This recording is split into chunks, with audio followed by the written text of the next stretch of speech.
अस्सलाम वालेकुम and welcome to जोर का जोड़। आई होप आप लोग खैरियत से होंगे और अच्छे से अपना ख्याल रख रहे होंगे। Another day another show and I hope आपका वीकेंड अच्छा गुजरा होगा। बट बहुत ज्यादा बहस मुबाहिसा हुआ। एक तो वो कहते हैं ना, देर आयत क्या दुरुस्त आयत या नहीं आयत, बिकॉज जब पाकिस्तान का चैंपियंस ट्रॉफी का स्क्वाड सामने आया तो बहुत बहस मुबाहिसा, बहुत सारे लोगों को रिजर्वेशंस हैं किसी की सिलेक्शन पे, किसी के इन होने पे, किसी के आउट होने पे। उसके हवाले से डिस्कस करेंगे। साथ ही साथ कल हुआ T20 सीरीज़ का इख्तिताम इंडिया वर्सेस इंग्लैंड और जिस तरह इंडिया के यंगस्टर्स ने परफॉर्म किया उसके हवाले से भी डिस्कशन होगी। मैं हूँ सवेरा पाशा और मेरे साथ मौजूद है हाफिज़ मोहम्मद इमरान। और बिल्कुल जैसे सवेरा इन आउट की बात हो रही है कौमी खिलाड़ियों के बारे में, इसी तरीके से लोग भी फौरी तौर पर इन आउट हो रहे हैं क्योंकि कतारें लगी हैं तवील। पाकिस्तान क्रिकेट बोर्ड की तरफ से अगर जारी हुई हैं मैचों के टिकट्स तो वो कतारें हैं और लोग वहाँ पर भरपूर तरीके से जोशो खरोश के साथ वहाँ पर मौजूद हैं। और इंग्लैंड और ऑस्ट्रेलिया का मैच भी लोगों की निगाहों में है। लाहौर में लोग उसके लिए यहाँ पर अच्छी खासी तादाद में उस मैच को देखने के लिए मौजूद हैं। और इसके साथ साथ हम अगर बात करते हैं ये वाली जो राइवलरी है इंग्लैंड इंडिया, तो फॉर्मेशन जो है ना आईसीसी के उसकी पूल की, एक तरफ उन्होंने इंडिया पाकिस्तान का मैच, दूसरी तरफ इंग्लैंड और ऑस्ट्रेलिया का मैच रखा हुआ है। तो ये सारी चीज़ें जिन पर आज बात आगे बढ़ाएंगे। हमारे साथ स्टूडियोज़ में मौजूद है test fast bowler Abdul Rauf साहब। अस्सलाम वालेकुम अब्दुल रऊफ साहब। बहुत बहुत शुक्रिया। क्रिकेट एनालिस्ट राय अजलान साहब भी हमारे साथ मौजूद। राय साहब अस्सलाम वालेकुम, कैसे हैं? रऊफ साहब, ये पाकिस्तान की जो स्क्वाड का ऐलान हुआ है, आपको लगता है कि कामयाबी के साथ एजाज़ का दिफा होगा? डॉक्टर साहब, इसकी कामयाबी का अंदाज़ा आप इस बात से लगा लें कि वसीम अकरम, आपने सुना होगा उनको, हाँ। बहुत कूल वो कस्टमर है, वो इतना ज़्यादा क्रिटिसाइज़ करते नहीं है पाकिस्तान क्रिकेट बोर्ड पे, और स्पेशली प्लेयर्स के बारे में उनका रवैया बहुत ही ज़्यादा मुतात होता है। मैंने कभी नहीं सुना वसीम भाई ने कभी किसी प्लेयर को इस तरीके से क्रिटिसाइज़ किया हो। मगर ये ऐसी, आप इसको क्या कह सकते हैं, इस तरह की सिलेक्शन की गई है कि इस पे वसीम अकरम जैसा सुपरस्टार भी बोल पड़ा है। और उनका बोलना एक क्वेश्चन मार्क इसलिए है क्योंकि पिछले अगर 3-4 पाकिस्तान क्रिकेट के डिकेड्स उठाकर देख लें तो उसमें आपको सिर्फ वसीम अकरम ही नज़र आता है। चाहे टेस्ट क्रिकेट हो, चाहे वनडे क्रिकेट हो, चाहे कोई भी बड़ा इवेंट हो, उसके पीछे, कामयाबी के पीछे वसीम अकरम का हाथ है। तो उनका क्रिटिसाइज़ करना डेफिनेट एक बहुत बड़ा क्वेश्चन मार्क है और होना भी चाहिए। क्योंकि आप देखिए कि आपकी पॉलिसी क्या है, आपकी लॉन्ग टर्म प्लानिंग क्या है, आपका विजन क्या है जिस पे आप लेकर चलते हैं। आपने यही काम 2023 के वर्ल्ड कप में किया। आप पहले राउंड में बाहर हो गए, एशिया कप पे आपको शिकस्त हुई, फिर आप T20 वर्ल्ड कप अमेरिका में गए, वहाँ पे भी आपको इस तरीके से आपने लिंगर ऑन किया पाकिस्तान टीम को, आपसे टीम ही सिलेक्ट हुई। और जब आपने टीम सेलेक्ट की तो वहाँ पर जो 2 बंदे स्पेशली जिनको मैं यहाँ पे बात करूँगा, अहमद वसीम और मोहम्मद आमिर, पूरा 1 साल आपके मीडिया पे बैठे बातें वो ये करते रहे, एनालिस्ट ओपिनियन देते रहे। आपका डोमेस्टिक क्रिकेट चल रहा था, उन्होंने उसको टोटली बाईपास किया, उसका मजाक उड़ाते रहे और उनको वहाँ से आपने बगैर किसी फिटनेस क्राइटेरिया के आपने उनको T20 वर्ल्ड कप में सेलेक्ट किया। और आपने इंतहाई एक बोगस सिलेक्शन की और फिर सारा का सारा उसका नज़ला डाला आपने गैरी क्रिस्टन जैसे सुपर डुपर कोच के ऊपर। और सिलेक्शन सारी ये लोग यहाँ पे करके गए थे। मेरा ख्याल है कि आप भी शायद उस मीटिंग में मौजूद होंगे जब T20 वर्ल्ड कप में सिलेक्शन हुई थी और सिलेक्शन कमेटी सामने बैठी हुई थी और आपने भी क्वेश्चन वगैरह किए थे उनको, और उस पर आपको ऐसा लग रहा था जिस तरह के आगे एक थिएटर लगा हुआ और उस पर मजाक चल रहे थे और उसका रिजल्ट पूरी पाकिस्तान की कौम ने भुगता। उसके बाद आप देखें कि इनको अब जो सिलेक्शन किया है इन्होंने, पिछले आप 2 साल उठाकर देखें, ये 2 सीरीज़ हैं पिछली, न्यूजीलैंड, ऑस्ट्रेलिया और साउथ अफ्रीका की, वो उठाकर देखें। आपका हसीबुल्ला खान किधर गया? अब्बास अफरीदी 4 साल से इन्वेस्ट कर रहे थे आप उस पर, वो किधर चला गया? आपका जो इरफान न्याजी है जो साउथ अफ्रीका और ऑस्ट्रेलिया में आपके साथ था, वो किधर चला गया? अब्दुल्ला शफीक पिछले 5 साल से आपका पार्ट एंड पार्सल है, वो किधर चला गया? एक सिर्फ इंजरी हुई है आपके अंदर उसकी साइम अयूब की, जिस पे अभी ये जो कह रहे हैं ना कि हमें बहुत बड़ा मार्का मारा ऑस्ट्रेलिया को, ऑस्ट्रेलिया में शिकस्त देके, वो सिर्फ 1 मैन शो था आपका साइम अयूब। अभी साइम अयूब नहीं, अभी आपको पता चल जाएगा कि ये क्या मार्का मारते हैं। एक इंजरी हुई और आपका सारे का सारा जो सिलेक्शन क्राइटेरिया था और जो आपका सारा जो आपने सिस्टम बनाया हुआ था वो ज़मीन बोस हो चुका है। बिल्कुल। ये जो पिछले 9 ODIs थे, यानी हम ऑस्ट्रेलिया, जिम्बाब्वे, साउथ अफ्रीका की बात करें, आपको वहाँ प्रिपेयर कर लेना था कि आपकी आपका कौन सा स्क्वाड होगा, आपकी पहली 11 क्या होगी, और ये जो ट्राई नेशन के मैचेस थे उसमें आप ट्राई एंड टेस्ट करते हैं। अजलान, मैं आपकी तरफ भी आऊँगी इस स्क्वाड को लेकर, मगर उससे पहले क्योंकि फिजिकल टिकट्स जो हैं वो अब मिलना शुरू हो गए। लोगों ने ऑनलाइन तो बहुत ही तेजी में टिकट्स खरीद लिए थे और अब physical tickets are on sale and you can receive it. तो इस वक्त हमारे नुमाइंदे हुज़ैफा खान जो हैं वो मौजूद हैं कराची में, और कराची में जो है वो सुना है बड़ी लाइनें लगी हुई हैं टिकट्स खरीदने के लिए या टिकट्स रिसीव करने के लिए, अपने फिजिकल टिकट्स रिसीव करने के लिए। हुज़ैफा, क्या अपडेट है आपके पास?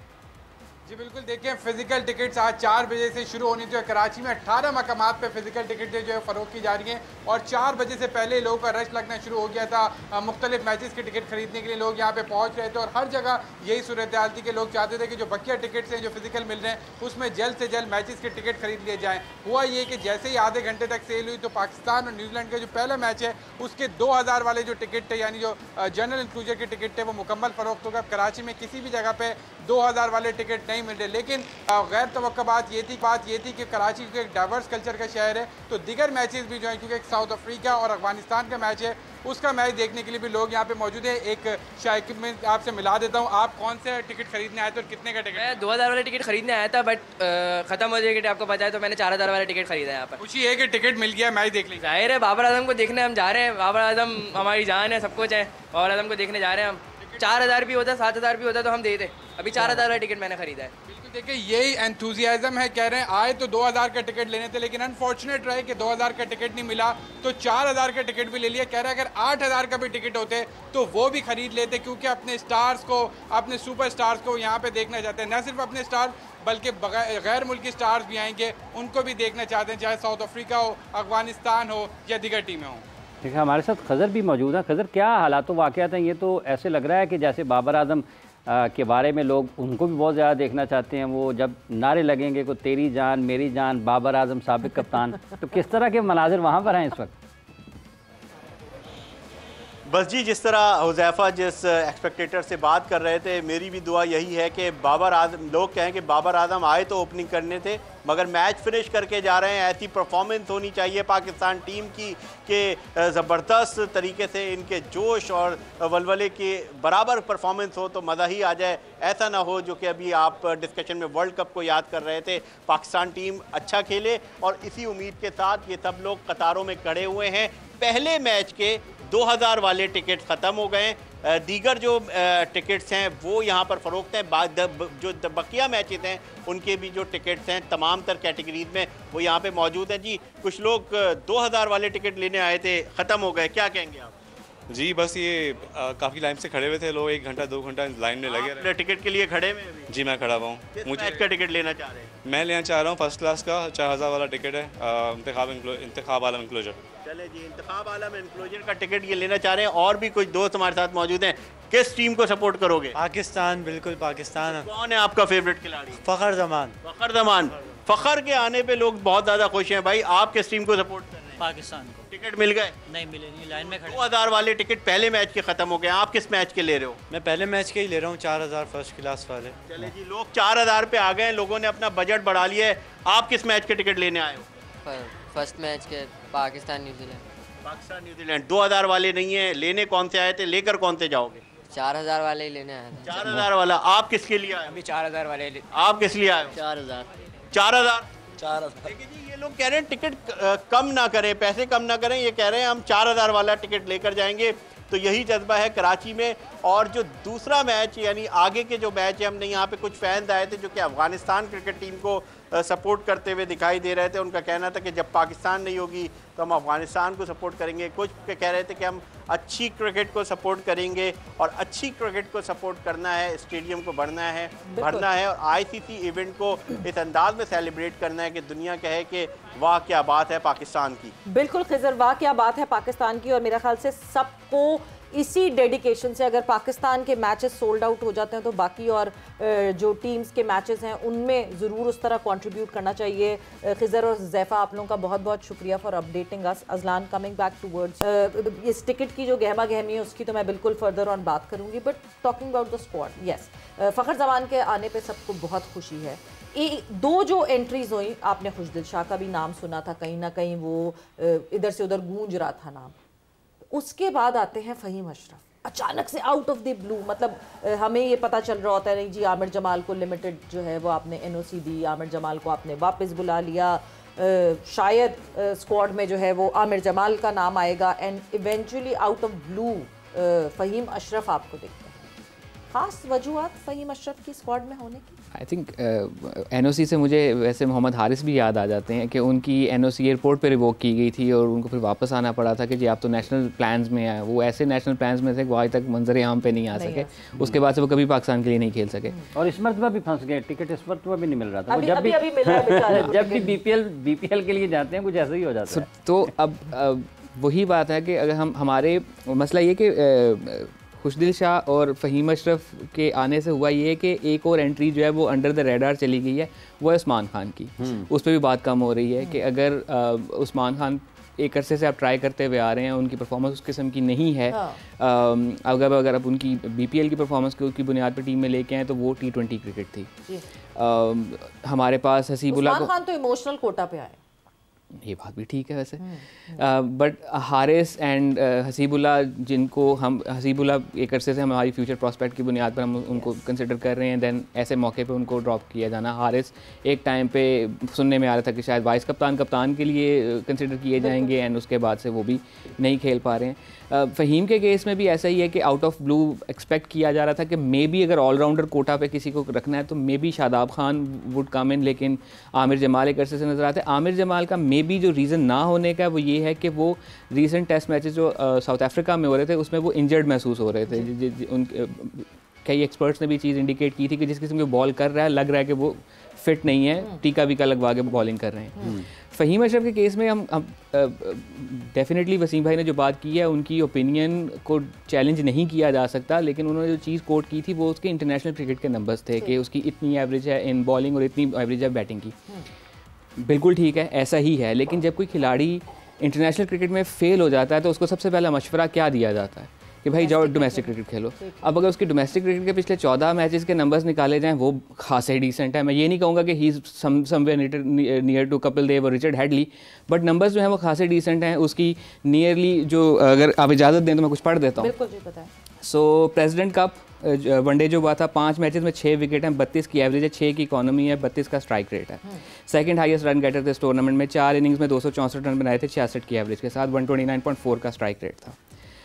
चैंपियंस वनडे कप होता है, उसमें 4 मैचेस में 7 विकेट हैं, 28.14 की एवरेज है, 30.86 का उनका स्ट्राइक रेट है, इकोनॉमी है 5.47 की।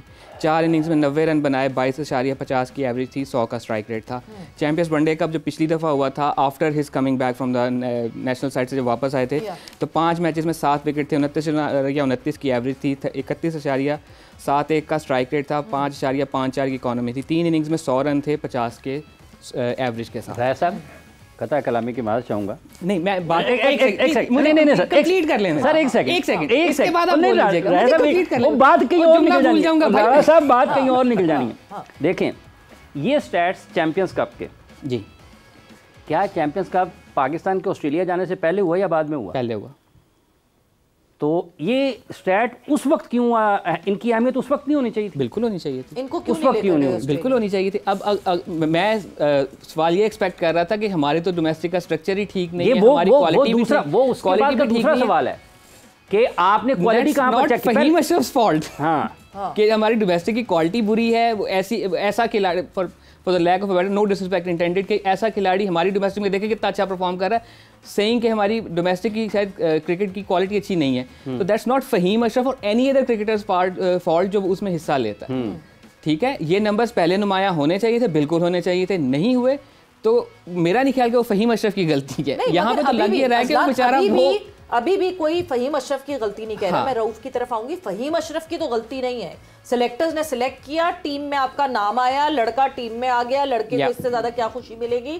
फ़हीम अशरफ यहाँ नहीं गलत। वो क्या कहेंगे, नहीं जी सॉरी मैं अच्छा नहीं खेल रहा आजकल, मुझे क्यों सिलेक्ट कर रहे हो? नहीं, गलती तो उनकी है जिन्होंने सेलेक्ट किया है। और जहां जो हाफिज ने बात की वो बात ये है कि फिर जब आपके पास ऑस्ट्रेलिया, जिम्बाब्वे, साउथ अफ्रीका ये सब था और यहां आपने प्लान कर लेना था कि चैंपियंस ट्रॉफी का क्या स्क्वाड होगा, तो उस वक्त क्यों फ़हीम अशरफ नहीं याद आया? और जो इतना डिले हुआ स्क्वाड को अनाउंस करने में, क्या ये वो इंटरनल प्रेशर्स हैं जिनकी हम वक्तन फवक्तन बात करते हैं कि पाकिस्तान टीम में जब जब आईसीसी इवेंट होता है आपको कोई पुराना लड़का याद आ जाए। बिल्कुल होता है, और ये पाकिस्तान क्रिकेट में चाह रहा है। आप देखें कि मैंने जो लास्ट वर्ल्ड कप हुआ T20 उसमें किस लिए हवाला दिया, अहमद वसीम का और उसका मोहम्मद आमिर का। आप कैसे बैठ सकते हैं बाईपास करके अपना पूरा डोमेस्टिक सर्किट, और उसके बाद फ्राम नोवेयर आपकी सिलेक्शन हो जाती है। फिर आपने सबसे एक एग्जांपल सेट की थी फिटनेस की, फिर आपने आजम खान को सिलेक्ट कर लिया। क्यों सिलेक्ट किया आपने? उसके बाद उस्मान खान कौन सी परफॉर्मेंस पे T20 वर्ल्ड कप के लिए सिलेक्ट हुआ और दोबारा सिलेक्ट हो गया। आप देखें कि उसके बाद जो आपने बात की नंबर्स, वैसे नंबर्स जो है ना वो उस्मान खान के भी वही कहानी बताएंगे जो फ़हीम अशरफ के बता रहे हैं, भी क्या नंबर्स बड़े अच्छे हैं। देखें मैं आपको बताऊं, नंबर्स तो यही होते हैं आगे पीछे, क्योंकि जितने भी फर्स्ट क्लास या जो भी रेगुलर खेल रहे होते हैं उनके नंबर्स तो इसी तरह वेरी करते हैं। कोई एक्सेप्शनल प्लेयर्स होते हैं जिनकी एवरेज चली जाती है 50 से प्लस एक्सीड कर जाती है, वो लाजमी उसको रिटेन करना चाहिए। इशू ये है कि जब आप चैंपियन ट्रॉफी जो वर्ल्ड कप के बाद सबसे मेगा इवेंट है, आपको उसकी तैयारी शुरू करनी चाहिए थी 2023 के वर्ल्ड कप के बाद जब आप पहले राउंड से बाहर हुए। उसके बाद से मुझे बताएं आप कि कोई स्पिनर आपने डेवलप किया, कोई ऑफ स्पिनर आपने डेवलप किया, कोई आपने लोअर मिडिल ऑर्डर डेवलप किया, कोई आपने ओपनर डेवलप किया। आपने उस जो लास्ट ईडन गार्डन में मैच खेला फखर जमान 2023 का, उसके बाद उससे कितने मैचेस खेले पाकिस्तान के लिए? इसका वो भी नहीं खेला पाकिस्तान के लिए। इसका मतलब है कि वो आपके प्लान में शामिल नहीं था। फिर उसके बाद खुशदिल शाह 2022 में वो आखिरी मैच खेला नीदरलैंड के खिलाफ, 3 साल से वो नहीं खेला, इसका मतलब वो भी आपके प्लान में शामिल नहीं था।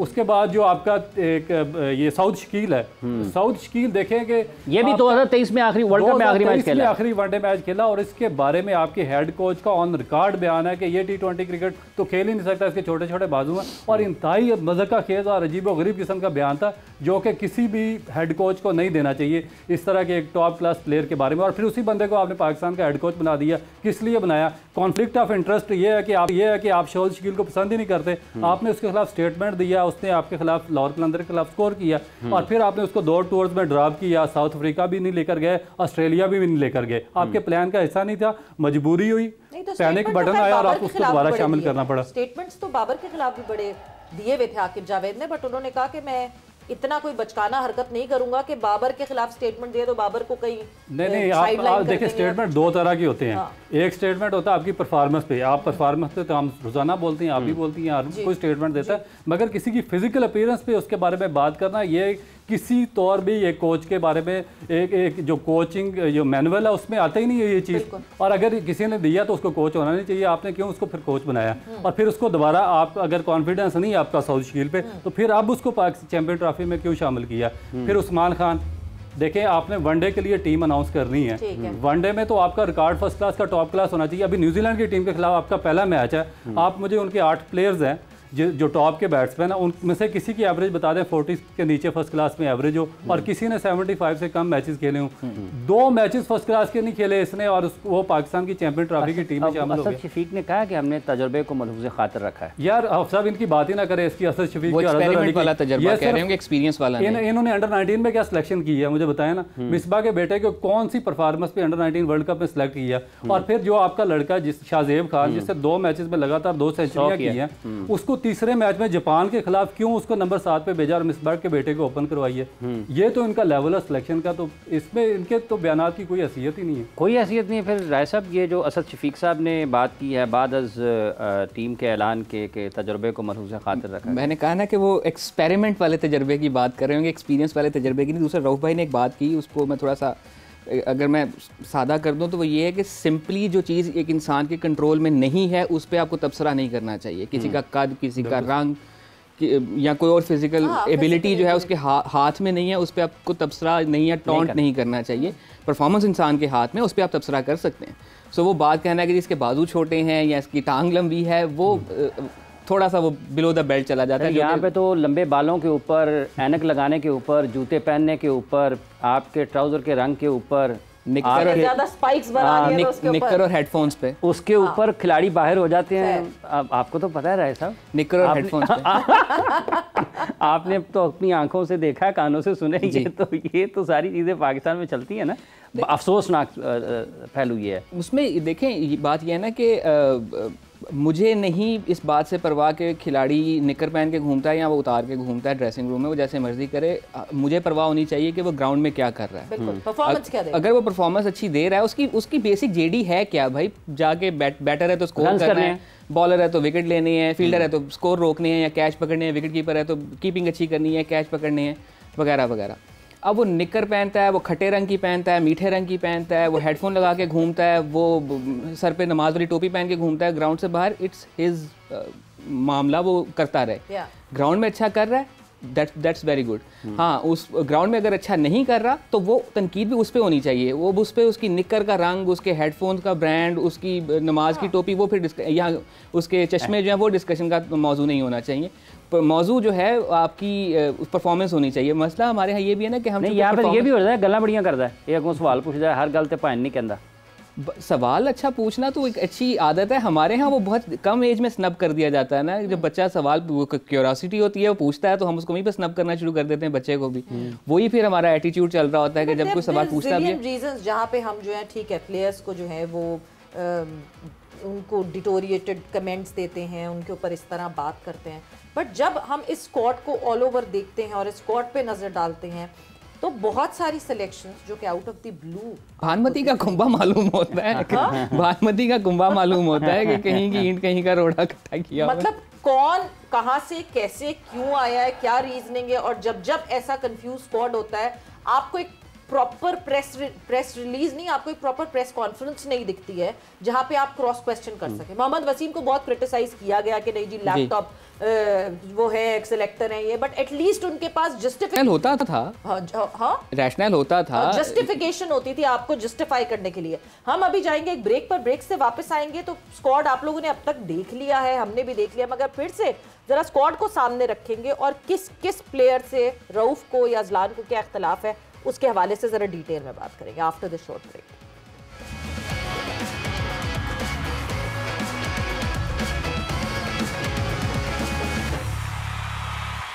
एंड वेलकम बैक टू जोर का जोड़। डिस्कशन हमारी जारी है, पाकिस्तान का जो स्क्वाड सामने आया है चैंपियंस ट्रॉफी के हवाले से, उसके हवाले से हम डिस्कशन कर रहे हैं। काफी डिटेल में हमने डिस्कशन की है, बट अब जरा इंडिविजुअल क्लोज प्लेयर्स के ऊपर जरा बात करते हैं। पूरा स्क्वाड आपके सामने यहाँ स्क्रीन पर हम दिखाएंगे and Rauf and Azlan, pick the players जिससे आपको इख्तलाफ है और उसकी जगह कौन होना चाहिए था। रऊफ देखिए ये बैटर्स की लिस्ट आपके सामने। बैटर के लिए इख्तलाफ मुझे किसी से नहीं है, मुझे इख्तलाफ है इनके सिलेक्शन क्राइटेरिया से, किस तरीके से सिलेक्ट किया गया। क्योंकि अगर आपने प्रोसेस करना था प्रोसेस पे, क्योंकि प्रोसेस आपका ठीक नहीं है। अगर आपने चैंपियन ट्रॉफी के लिए इनको सिलेक्ट करना था तो आपको इनको साउथ अफ्रीका या ऑस्ट्रेलिया की सीरीज देनी चाहिए थी, प्लान में रहने चाहिए, प्लान में रखना चाहिए था। जब आपके प्लान में ही नहीं है 2-2 3-3 साल से, और फ्रॉम नोवेयर आपने इनको ला के टीम में डाल दिया है, तो फिर आगे वो रिजल्ट कैसे प्रोड्यूस करेंगे। दूसरी जो सबसे इंपॉर्टेंट चीज़ है, अब हम सब लोग बात करते हैं कि उसने उस जगह पे परफॉर्म कर दिया T20 में, उसको पाकिस्तान टीम में ले आओ। अब ये जो आप सिलेक्टर किस लिए बनाते हैं, बेसिकली सिलेक्टर बनाने की वजह क्या होती है, आपने मोस्ट कॉम्पिटेंट लोगों को पाकिस्तान की सिलेक्शन कमेटी में डालना चाहिए। जो सारी दुनिया में इसी तरीके से सिस्टम चलता है, जो जिनमें नॉलेज होता है, जिनको सेंस होती है क्रिकेट की। अब सेंस मैं आपको बताऊं कि क्यों नहीं है पाकिस्तान में। खुशदिल शाह और ये जो लोअर मिडिल ऑर्डर पाकिस्तान वाले लेकर आते हैं, बार बार इनको रिपीट क्यों करते हैं। इनके ख्याल में अगर ये T20 में 2-4 अच्छी इनिंग्स खेल देते हैं, इसका मतलब है ये इन फॉर्म है और इनको किसी भी फॉर्मेट में आप ट्राई कर सकते हैं। ऐसा होता नहीं है। इनके पास लोअर, जब ये T20 क्रिकेट खेलते हैं, ये आपका खुशदिल शाह हो गया या आपका फ़हीम अशरफ हो गया या शादाब खान, इनके पास आते हैं टोटल 4 या 5 ओवर्स। इन्होंने जब देखे, एक सेंस है कि जब आपने 4 या 5 ओवर्स खेलने होते हैं तो आपके बल्ले पे आपकी ग्रिप सख्त हो जाती है, आपने सिर्फ हिटिंग जोन पे जाना होता है। जब आप हिटिंग जोन पे जाते हैं तो उसमें आप कनेक्ट करते हैं, आप छक्के भी लग जाते हैं, आपसे स्कोर भी हो जाता है। मगर यही प्लेयर्स जब आप इनको लॉन्ग फॉर्मेट में डालेंगे, टेस्ट क्रिकेट में या वनडे में, जहाँ पे आपके पास 30 या 40 या 20 ओवर या 15 ओवर बचे होंगे, तो वहाँ पे इनके हाथ कांपने शुरू हो जाते हैं, क्योंकि बेसिक टेक्निक इनकी रॉन्ग होती है। इनको सिंगल नहीं करनी आती, इनको रोलिंग शॉट्स नहीं खेलने आते, मतलब नामालूम इलाके में चले जाते हैं। नामालूम इलाके में इनको सिर्फ हिटिंग करनी आती है। और जो अच्छे बॉलर्स होते हैं उनकी लेंथ ऐसी आइडियल होती है कि वो इनसे हिटिंग करने नहीं देते वहाँ पे, तो फिर हमें लगता है कि ये एवरेज प्लेयर है। इसीलिए पूरी दुनिया, आप देखिए कि जो ट्रेविस हेड को लाए हैं ऑस्ट्रेलिया T20 में और मैथ्यू वेड के क्यों लाए हैं? 150 उनके फर्स्ट क्लास मैचेस हैं, उनके 40-50 से ऊपर की उनकी एवरेज होती है। इसी तरह जो इंग्लैंड वाले या सारी दुनिया के प्लेयर्स हैं वो अपने टॉप क्लास जो फर्स्ट क्लास प्लेयर्स होते हैं उनको ही इंडल्ज करते हैं T20 में भी और इस फॉर्मेट में भी। हम उठाते हैं T20 की परफॉर्मेंस पे रिवर्स गियर लगाते हैं। हमारा यानी कि बेसिक यही मैं इसलिए बात करता हूँ कि एजुकेशन पे भाई लाया करें लोगों को। अगर किसी को आपने रखना है सिलेक्शन कमेटी में या मैनेजमेंट में तो एक सर्टेन एजुकेशन होनी चाहिए, क्योंकि जब तक एजुकेशन नहीं होगी ना आपके अंदर विजन आएगा, विजन नहीं आएगा आप लॉन्ग टर्म पॉलिसी नहीं बना सकेंगे, लॉन्ग टर्म पॉलिसी नहीं बना सकेंगे, आपका नेशनल इंटरेस्ट सरेंडर होगा और वो बार बार होता रहेगा जब तक आपके पास एजुकेशन नहीं आएगी। तो ये मेरा आखिरी पॉइंट है कि भाई एजुकेशन के बगैर सरेंडर होगा मतलब आपके पास विजन नहीं होगा तो आप आगे नहीं बढ़ सकेंगे। जैसे अभी खुशदिल शाह का जिक्र किया राय साहब, अब्दुल रऊफ साहब ने, कि अगर आपकी बारी आ जाती है ओवर नंबर 32वें में तो आप तो इसका मतलब ये कि T20 के हिसाब से तीसरे ओवर में दूसरे ओवर में आप आ गए हैं बारी लेने के लिए, तो वो तो आपके लिए अननोन टेरिटरी हो जाएगी। बिल्कुल आप उस जगह पे आ जाएंगे कि रास्ता तलाश करें या जगह तलाश करें। तो ये वाली जो एक सोच है, जब आप ले लिया आपने किसी को BPL की कारकर्दगी पर, लेकिन BPL की कारकर्दगी और वनडे क्रिकेट की कारकर्दगी में जो फॉर्मेट का फ़र्क है, आपका नंबर जहाँ पर आना है वो क्यों ज़ेर बहस नहीं आता या आना चाहिए या क्यों नहीं आया? एंड देन सॉरी टू से द क्वालिटी ऑफ BPL हम सबको पता है, कोई किसी को कोई इसका बुरा ना माने इस बात का, बट BPL की क्वालिटी भी मेरे ख्याल से हमारी डोमेस्टिक और BPL की क्वालिटी शायद हमारी डोमेस्टिक की फिर बेहतर है। या थोड़ी सी विकेट्स वहाँ पे चैलेंजिंग होंगी, थोड़ी सी। अदरवाइज देखा जाए तो देखें बात वही आ जाती है कि आपका मेन अब जो प्लेयर आ गए, अब इन्हीं से हमारी उम्मीदें हैं, सारी दुआएं इनके लिए हैं, all the best to them. But मसला ये है कि हमारे फीडर में प्रॉब्लम है ना। अब हम T20 की बुनियाद पे खिलाड़ियों को ले लेते हैं वनडे टूर्नामेंट खेलने के लिए, बट एक मसला ये भी हुआ है T20 क्रिकेट के ज़्यादा होने की वजह से कि हमारी वनडे क्रिकेट ने जेन्युइनली बहुत सफ़र किया है। जहाँ पहले एक टूर में 3 से 5 वनडे मैचेस हुआ करते थे because of the broadcast issues के जी, वो वनडे बेचना मुश्किल हो जाता है या टिकट्स नहीं बिकते हैं, तो वो आहिस्ता आहिस्ता करते करते हमारे देखते देखते वो वनडे की बायलैटरल सीरीज़ ख़त्म हुई है। ठीक है, वो बायलैटरल सीरीज़ का उस तरह से कोई फ़ायदा नहीं होता, बट एटलीस्ट आपको पास एक मेजरेबल एक पैरामीटर आ जाता है कि ठीक है जी इतने वनडेज़ के अंदर इसने परफॉर्म किया। हमने 2022 में बड़े रेगुलरली वनडेज़ खेले, 23 के स्टार्ट में हमने बड़े रेगुलरली वनडेज़ खेले, उसी का वो एक करिश्मा हुआ कि हम वो नंबर 1 ODI साइड भी बन गए, बायलैटरल सीरीज़ में बुली बन के। लेकिन वहीं पे अगर बात कर ली जाए तो हमारे यहाँ डोमेस्टिक क्रिकेट में भी उस तरह से वनडे नहीं होते हैं। 1 टूर्नामेंट या 2 टूर्नामेंट होते हैं वनडे के, जबकि 2 से 3 टूर्नामेंट होने चाहिए वनडे के, स्पेशली उस साल में जिस साल में वनडे का tournament on a larger scale आ रहा है। 2023 के वर्ल्ड कप में भी मैं उस वक्त वहाँ बैठा करता था, तो तब भी मेरी यही शिकायत थी कि हमने इससे पहले पाकिस्तान कप या कोई नेशनल वनडे कप क्यों नहीं रखा, ताकि पता चल जाता कौन सा खिलाड़ी फॉर्म में है, नहीं है, किसी की फॉर्म वापस आ जाती है, टूर्नामेंट 50 ओवर खेलने का तजर्बा आ जाए। 20 ओवर खेलते खेलते हम लोग चले गए वर्ल्ड कप खेलने, और बुरी किस्मत ये थी कि नॉर्मली 1 आध या 2-3 खिलाड़ियों की फॉर्म ख़राब होती है, उसमें ऐसा था कि शायद 1 आध की फॉर्म भी आधी पे जगी है, बाकी सबकी फॉर्म ख़राब। ये 2023 वर्ल्ड कप की बात, 2023 50 ओवर वर्ल्ड कप की बात। हाँ, नहीं मगर उससे पहले जो एशिया कप हुआ कहानी तो वहीं बदल गई। कहाँ वो एक मैच जो इंडिया के अगेंस्ट हुआ, बारिश से पहले की पाकिस्तान की टीम एंड बारिश के बाद की पाकिस्तान की टीम ने पता नहीं What went wrong, वो बारिश ऐसी पड़ी हमारी टीम पे कि शायद वो जंग अभी तक उतरा नहीं हमारी टीम उसमें। लेकिन राय साहब एक और बात है, जैसे आपने बहुत हवाले दिए हैं तारीखी माजी करीब के, मतलब आपने कहा कि 2023 में आप यहाँ बैठते थे, आपकी कुर्सी बदल गई है, पाकिस्तान क्रिकेट के हालात वहीं पर ही मेरी शेव चिट्टी हो गई है, पाकिस्तान क्रिकेट के हालात वहीं पे हैं। ठीक है, बहुत छोटा सा था जब क्रिकेट देखनी शुरू की थी। तो ये सिलेक्शन प्रोसेस, इसीलिए तो मुझे जो आजकल के बच्चों के काम होते हैं ना, मुझे समझ में नहीं आते कि यार ये तुम लोग एक आध मैच हार के तुम लोग के मुंह लटक जाते हैं, इधर देखो बहुत बचपन के ट्रॉमे हैं हमारे। तो ये जो सब जैसे अभी राय बता रहे हैं मुख्तलिफ वक्तों में जैसे पाकिस्तान ने टीम सेलेक्ट की, अभी इसमें अगर आप बैसियत फास्ट बॉलर, अगर आपके सामने 4 फास्ट बॉलर आ गए हैं, हसनैन, शाहीन, नसीम, हारिस, और इनके सामने आपके पास खड़े हैं फ़हीम अशरफ चारों के, तो आपकी पसंद या इंतखाब क्या होगा कि इन चारों में से अगर आपको चारों को खिलाना है या उनकी चारों में से किसी एक की जगह पर फ़हीम को खिलाना है, तो क्या आप चारों फास्ट बॉलर्स के साथ जाएंगे या फिर आप एक कहेंगे जी नहीं हसनैन की जगह या हारिस या शाहीन या नसीम की जगह फ़हीम को डालना है? And this is the 50 over format. देखिए आप साहब, बेसिकली ये जो 5 बॉलर इन्होंने फास्ट बॉलर यहाँ पे अनाउंस किया ना, ये वसीम अकरम ने जो क्रिटिसाइज़ किया वो इसी चीज़ पे किया है, क्योंकि जब आप जो आपके मारूजी हालात होते हैं ना, जिस तरह की आपकी पिचेज़ हैं उनके मुताबिक एडजस्ट नहीं करेंगे, चाहे आप 11 सुपरस्टार्स भी खिला दें, आप रिजल्ट प्रोड्यूस नहीं करेंगे, नहीं कर सकते। अब ये 4-5 फास्ट बॉलर, ये ऑस्ट्रेलिया में तो इन्होंने रिजल्ट प्रोड्यूस कर दिया और कर सकते हैं, साउथ अफ्रीका की जो बाउंसी इस तरह की कंडीशंस है वहाँ पे भी कर सकते हैं, मगर जब पाकिस्तान में इनको खेलना पड़ेगा या आप दुबई में चले जाएंगे या इवन सब कॉन्टिनेंट के किसी भी, श्रीलंका, इंडिया में, तो वहाँ पे आपको सिर्फ 2 फास्ट बॉलर पे जाना पड़ेगा।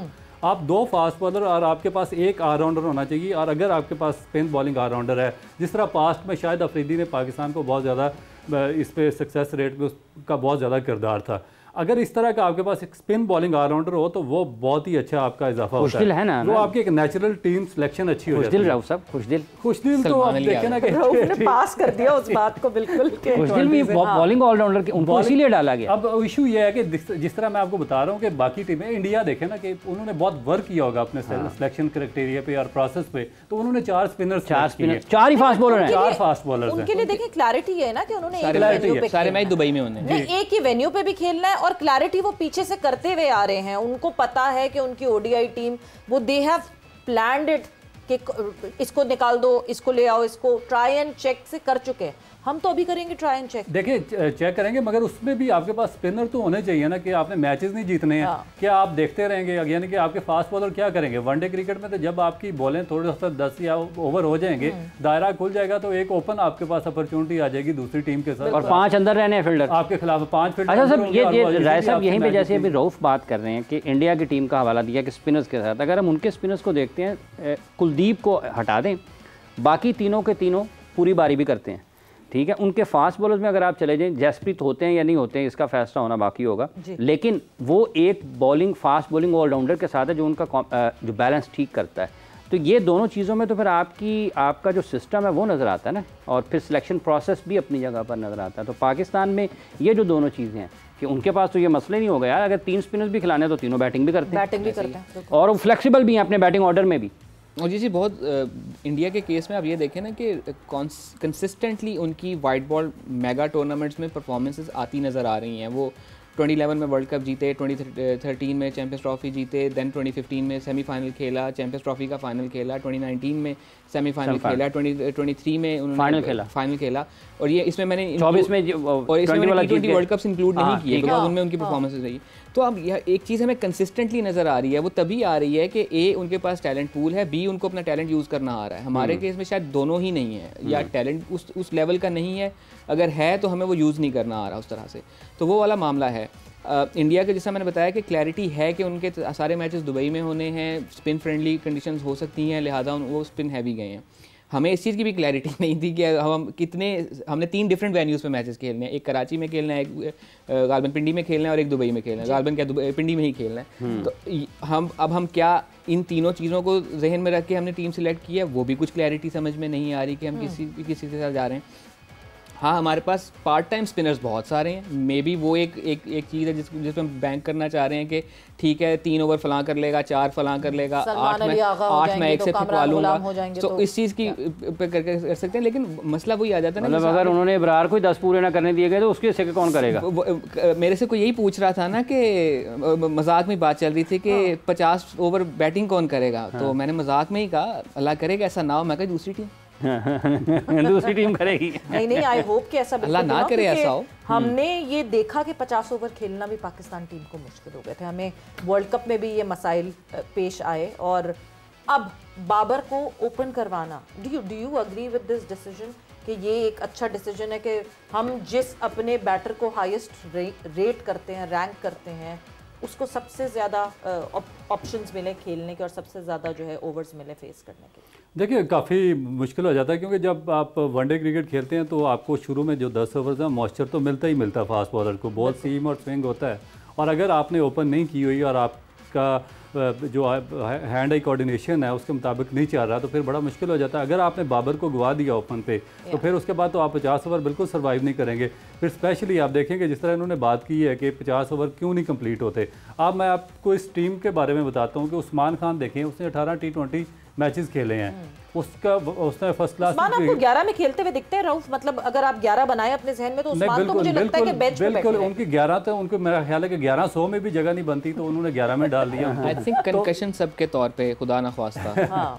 आई होप किसी को ये इशू है कि रिजवान तो आईसीयू से वापस आ जाते हैं, तो रिजवान तो दो विकेट कीपर रखने की रिसेंटली लेटली वजह भी यही रही है कि कंकशन सब की सिचुएशन को जहन में रखते हुए लेटली ये कोशिश, मतलब हर टीम ही तकरीबन 2 विकेट कीपर या 1.5 विकेट कीपर के साथ जाती है। अच्छा, मैं बात सबसे बड़ी बात था कि मैं 50 ओवर क्यों नहीं पूरे खेले? 50 ओवर। अब उस्मान खान मुझे बताएंगे क्या 50 ओवर की प्रोडक्ट है? 50 ओवर खेल सकता है? T20 प्रोडक्ट है, T20 खेलेगा, वो 2-3 ओवर के लिए आएगा और चला जाएगा।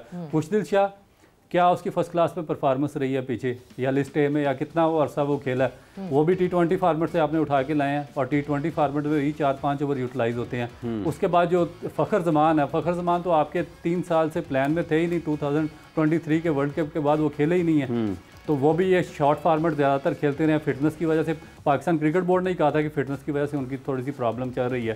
तो उसके बाद फिर आपके यही दो साउथ शकील को अभी फ्राम नोवेयर पकड़ के आप लाए हैं चैंपियन ट्रॉफी में। इससे पहले तो आपके प्लान का हिस्सा नहीं था। एक साउथ शकील मुझे नज़र आता है कि जो 50 ओवर मुकम्मल कर सकते हैं। इसके अलावा एक सिंगल बैट्समैन आपके पाकिस्तान टीम में ऐसा नहीं है कि जो आपको 50 ओवर मुकम्मल करके देगा। ये मेरी बात अभी याद रखिएगा। दोबारा मैं कह रहा हूँ, साउथ शकील ऐसा आदमी है जो 50 ओवर जिस मैच में पाकिस्तान ने खेले उसमें साउथ शकील सिर्फ स्कोर करेगा और वो आपको 50 ओवर तक पहुंचा सकता है। अदरवाइज कोई ऐसा बैट्समैन आपकी टीम में नहीं जो आपको 50 ओवर मुकम्मल करके देगा। अगर बाबर आउट हो जाते हैं तो? अगर बाबर आउट होता है जी राय साहब, ये तो बड़ा एक अंधेर नगरी नक्शा खींचा है जो रऊफ ने खींचा है। एंड आई होप कि बिल्कुल ऐसा ना हो और भी लड़के जो हैं उस ओकेजन पे they stand up to that occasion. But do you agree to this fact? देखिए, to a very large extent I agree with that, लेकिन बाबर के ओपन करने से 2 चीज़ें हो सकती है ना, या तो बिल्कुल ही काम ख़राब हो जाएंगे या बन जाएगा, या फिर वही होगा जो T20 में होता है कि दोबारा कोई और ओपनर नहीं आएगा। क्योंकि मे बी बाबर अगर क्लिक कर जाता है एज एन ओपनर, 2-3 ही तो मैचेस हैं हमारे इन द ग्रुप स्टेज, अगर वो क्लिक कर जाता है तो वो एक प्रेसिडेंट वहाँ से सेट हो जाएगा। ये जोड़ी बड़ी अच्छी है, अब इन्हीं को लेके हम कंटिन्यू करते हैं। डोमेस्टिक वाले जितने जो ओपन कर रहे हैं लिस्ट में वो मिडिल ऑर्डर में आ जाए। ठीक है, तो अब उससे ये होगा, अब बाबर को ओपनर भेजने से ये हम शायद प्लान कर रहे हैं कि हमारा थोड़ा मिडिल ऑर्डर एक्सटेंड हो जाएगा, 2 नंबर से हमारा मिडिल ऑर्डर शुरू हो जाएगा। So Saud Shakeel yes, a very good option when you have to build up an inning. वहीं पे अगर हम देखें तो यहाँ पर थोड़ा सा ये देखने को मिला है कि कुछ हद तक डोमेस्टिक के परफॉर्मर्स को थोड़ा सा इनाम भी दिए गए। तैयब ताहिर फ्रीक्वेंटली स्कोर करते हुए आ रहे हैं वनडे क्रिकेट में, डोमेस्टिक क्रिकेट में। कामरान गुलाम फाइनली उनको भी, और दूसरा उनका वो साउथ अफ्रीका वाला नॉक उनके लिए सबसे बड़ी वजह बना कि वो हर पोजीशन पे आगे स्विच कर सकते हैं। देन सलमान अली आगा। सो अगर बैटिंग को ओवरऑल देखा जाए तो उसमें शायद उस तरह के नहीं समझ में आ रहे कि वीकर लिंक्स हैं। वो अगेन उस्मान खान की सिलेक्शन, वो किस जगह पे बैठते हैं, मुझे शायद यही वजह समझ में आ रही है कि खुदा न ख्वास्ता को कंकशन सब्स्टिट्यूट की ज़रूरत पड़ती है तो वहाँ पे उनको इन किया जा सकता है। बॉलिंग जहाँ पर आता है वहाँ पर एक स्पिनर का, फुल टाइम स्पिनर का होना, वो मुझे थोड़ा सा खटक रहा है कि उसको किस तरह से मैनेज किया जा सकेगा। अगर वो एक स्पिनर भी ऑन द गिवन डे पिट जाता है तो आपके पास कोई फॉल बैक प्लान नहीं है। जो हमने, हम 4 ओवर्स की बात नहीं कर रहे, हम 10 ओवर्स की बात कर रहे हैं। काया पलट जाती है 10 ओवर्स। और एक डिफरेंट फॉर्मेट की एग्जांपल होगी, लेकिन अगर हम अभी रिसेंट अपना जो मुल्तान टेस्ट था सेकंड वाला, उसमें देखें कि जब हम पे काउंटर अटैक होने लगा तो हमारे पास there was no plan B for that. We did not have any answers. Plan B नहीं था और उसका नुकसान ये हुआ कि वो मैच हमारे हाथ से निकलता गया and there was no chance to come back. 50 overs में फिर थोड़ा सा चांस होता है कम बैक करने का, लेकिन अगर there is no plan B और वो स्पिनर उस दिन नहीं चल पाता, जिस तरह 2023 के वर्ल्ड कप की मैं फिर एग्जांपल दूंगा कि हमारा कोई प्लेयर फॉर्म में ही नहीं था। अगर हम नवाज को एज एन ऑप्शन लेके जाते थे, वो पिट जाता था, तो हमारे पास जो प्लान ऑप्शन बी था वो भी कोई फॉर्म में नहीं था, शादाब या उसामा मीर की शक्ल में। वही चीज मुझे यहाँ भी नजर आ रही है। यहाँ पर भी नजर आ रही है रऊफ साहब। जस्ट टू बी एक चीज मैं ऐड अप जरूर करना चाहती हूँ, just to be very critical. हम कहने को तो 3 मैचेस कह रहे हैं, बट कराची में जो हमने न्यूजीलैंड के अगेंस्ट खेला एंड देन दुबई में जो हमने इंडिया के अगेंस्ट खेला, यहीं पे फैसला हो जाएगा। That third match would be eventually कहीं कोई उसकी शायद रेलेवेंस हो जाए, वरना वो डेड रबर होगा हमारे लिए। बिल्कुल होगा। और मुझे जो न्यूजीलैंड का पहला मैच है बहुत ही सीरियस वो नज़र आ रहा है, क्योंकि उनकी टीम बहुत ज़्यादा बैलेंस है न्यूजीलैंड की। अगर आप दोनों टीमों को कंपेयर करें, आप देखें कि अभी तक आपसे अपने ओपनिंग स्लॉट एडजस्ट नहीं हुई कौन करनी है। तो उनके पास तो टॉम लेथम और कॉनवे के 2 बेस्ट ओपनर हैं। फिर अगर उनका मिडिल ऑर्डर देखें, चले सम हवा बाबर आजम और विलियमसन को मैनेज कर सकते हैं। और उसके बाद फिर आप मिडिल, उनके पास देखें फिलिप्स है, वो आपके डैरिल मिचेल्स आ जाते हैं। क्या आप सलमान आगा डैरन मिचेल को कंपेयर कर सकते हैं? उस्मान खान को आप चैपमैन के साथ कंपेयर कर सकते हैं या खुशदिल के साथ कर सकते हैं? ब्रेसवेल भी, या जो ब्रेसवेल हैं ये उनके साथ आप पाकिस्तान के कामरान गुलाम को कर सकते हैं, कंपेयर कर सकते हैं। फिर जब अगर स्पिनर्स आएँ तो उनके पास सेंटनर जैसा टॉप क्लास स्पिनर है जिससे सब कॉन्टिनेंट में अपना साबित किया हुआ, प्रूव किया हुआ अपने आप को। पाकिस्तान के पास कोई एक इस तरह का एक्सेप्शनल स्पिनर नहीं है। ब्रेसवेल आउटस्टैंडिंग बॉलिंग करता है। फिर जो उनके बॉलर्स हैं, ठीक है आपका बॉलरिंग आप कह सकते हैं कि इक्वल हैं, उनके पास भी अच्छे बॉलर्स हैं, हमारे पास भी अच्छे बॉलर्स हैं, मगर मुझे ये कहने में कोई हर्ज नहीं है कि न्यूजीलैंड का हमसे फार बेटर बैटिंग लाइन है और उनको हमसे एज डेफिनेट होगा।